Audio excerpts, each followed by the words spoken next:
আমরা সর্বপ্রথম একটা গান শুনবো, তারপরে আমরা প্রোগ্রামে আসবো।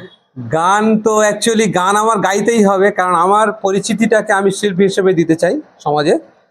তুমি এমন কোনো কথা বলো না, চোখে টলমল জল টুকু ফেলো না, আমি মরণেও কোনো ভয় পাই না, শুধু তোমাকে হারাতে চাই না, আমি মরণেও কোনো ভয় পাই না, শুধু তোমাকে হারাতে চাই না।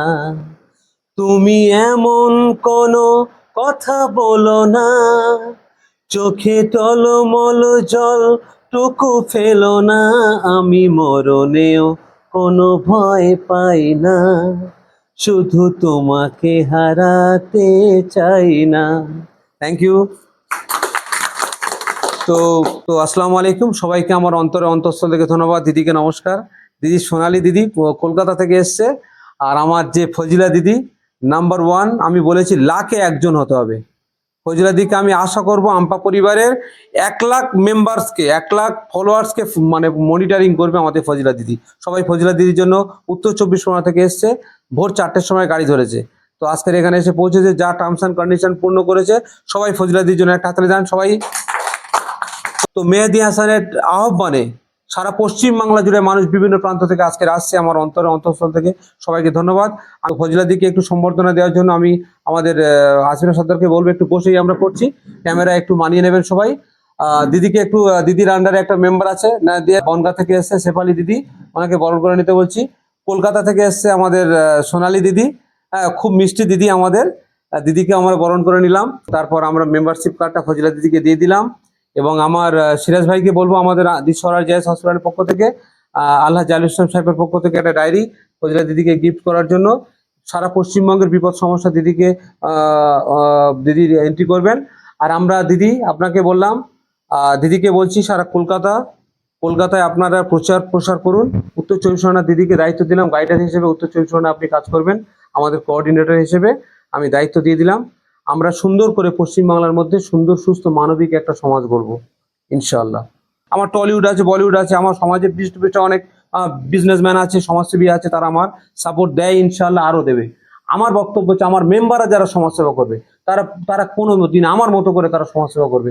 তারা কোনো মানুষের কাছ থেকে 1 টাকা নেবে না, 1 টাকা নিয়ে তারা সংগঠন চালাবে না। তাদের স্কুটি চালাবো কি বাইক চালাবে, তারা কি করবে, 4 চাকা চড়ে করে, সেটা আমি দেখবো ইনশাআল্লাহ। তো আমার বক্তব্য হচ্ছে আমাদের সমাজ, আমরা এটা জানি গোটা পশ্চিমবাংলা দেওয়ালে পিঠ হয়ে গিয়েছে। আমি আমার দেশের কথা বলতে পারবো না, কিন্তু আমার রাজ্যের কথা এটুকু বলতে পারি। আমার রাজ্যে সত্যি বলছি 2 নম্বরই অসামাজিক কাজ অ্যাক্টিভিটিসে ভরে গিয়েছে। হ্যাঁ, আমি 5 ওয়াক্ত নামাজ পড়ি। আমি বলিউডে কুনাল গাঞ্জাওয়ালার সাথে যেদিন প্রোগ্রাম ছিল ওখানে গিয়ে আমি নামাজ পড়েছি। আমি কৌশিক ব্যানার্জির বাড়িতে গিয়েছি, লাবণী সরকারের বাড়িতে, সেখানেও নামাজ আদায় করেছি। তা আমার বক্তব্য হচ্ছে ইসলাম ধর্মে আমার উপরওয়ালা পাঠিয়েছে, আমাকে নামাজ পড়তে হবে। আমার হিন্দু ঘরে দিলে আমাকে পূজা অর্চনা করতে হতো, আমার খ্রিস্টান ঘরে গেলে আমাকে চার্চে যেতে হতো। ভাই, এটা বাস্তব। আমার কিন্তু ধর্মটাকে আমি ভীষণ ভালোবাসি। আর আমার মধ্যে ধর্ম, আমার মধ্যে মন্দির মসজিদ গির্জা ইকুয়াল। আমি মন্দিরে গিয়েও সৃষ্টিকর্তার কাছে টাকা আদায় করতে পারবো, আমি মসজিদে গিয়েও সৃষ্টিকর্তার কাছে টাকা আদায় করতে পারবো, আমি গির্জাতে গিয়েও পারবো।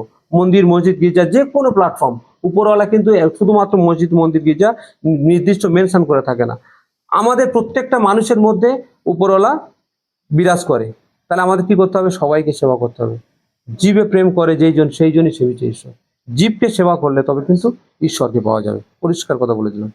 তো আজকের থেকে আমরা এই নিয়ত করব, এই প্রতিজ্ঞাবদ্ধ হব। ফজিলা দিদি, সোনালী দিদি, শেফালি দিদি, আমরা আজকের থেকে প্রতিজ্ঞাবদ্ধ হব যে আমরা সৎ পথে, ভালো পথে চলবো, ভালো মানুষ হব, এবং আমরা আগামী প্রজন্মের জন্য তাদের কাছে আদর্শ হয়ে দাঁড়াবো।